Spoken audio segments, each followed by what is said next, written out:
जय श्री कृष्णा। जय श्री राधे।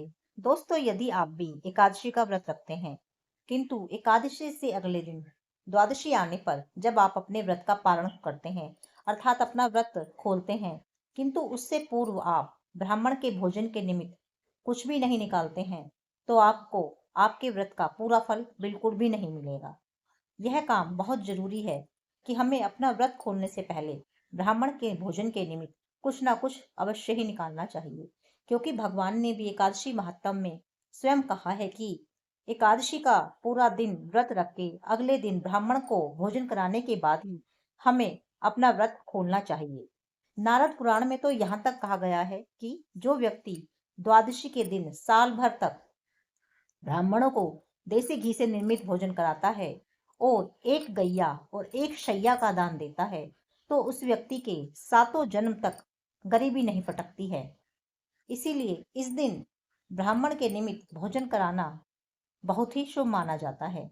हाँ, यदि पूरे भोजन बनाने की आपके पास व्यवस्था नहीं है तो हम ब्राह्मण को उसके बजाय भोजन बनाने के लिए हम सूखा सामान दे सकते हैं और सूखे सामान में भी हमें वो सब सामान देना है जिससे एक ब्राह्मण का भोजन अच्छी तरह बन सके, जैसे कि आटा, दाल, चावल, सब्जी, मसाले, देसी घी, दूध, चीनी, दक्षिणा।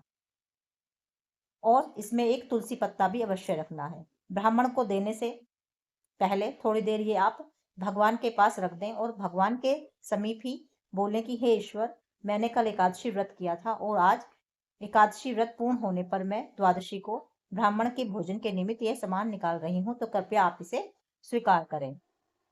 इस तरह से आप ये सूखा सामान निकाल सकते हैं। और यदि किसी कारणवश, जैसे स्त्रियों को हर महीने प्रॉब्लम हो जाती है, आप सूखा सामान भी निकालने में असमर्थ हैं तो ब्राह्मण के भोजन के निमित्त, जिसमें कि ब्राह्मण के एक समय का भोजन का इंतजाम हो सके, उतने पैसे आप उठा कर रख दें और बाद में किसी ब्राह्मण को वो आप दे दें। इस तरह से आप दो तरीकों से ब्राह्मण के भोजन के निमित्त व्यवस्था कर सकते हैं।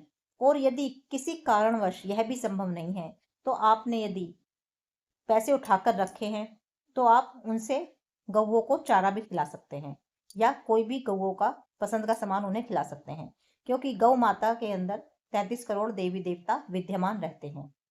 इसलिए आप, देखा जाए तो इन तीनों तरीकों में से कोई भी एक तरीका अपना सकते हैं। वैसे सर्वोत्तम तो यही है कि ब्राह्मण को अपने घर बुलाकर भोजन कराया जाए।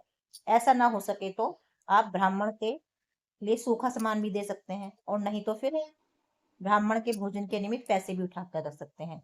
किंतु यह काम करना जरूर है, क्योंकि जब हम इतनी मेहनत, श्रद्धा और विश्वास से अपना व्रत रख रहे हैं तो हमें इसका पूरा पूरा पुण्य भी अर्जित करना चाहिए, पूरा फल मिलना चाहिए। और पूरा फल, पूरा पुण्य तभी मिलेगा जबकि हम ऐसा करेंगे। ऐसा करने से भगवान की भी विशेष कृपा होती है, घर में धन लक्ष्मी बना रहता है और पितरों को भी बड़ी शांति प्राप्त होती है। इसीलिए अपने एकादशी व्रत में भूल कर भी ये गलती ना करें। धन्यवाद।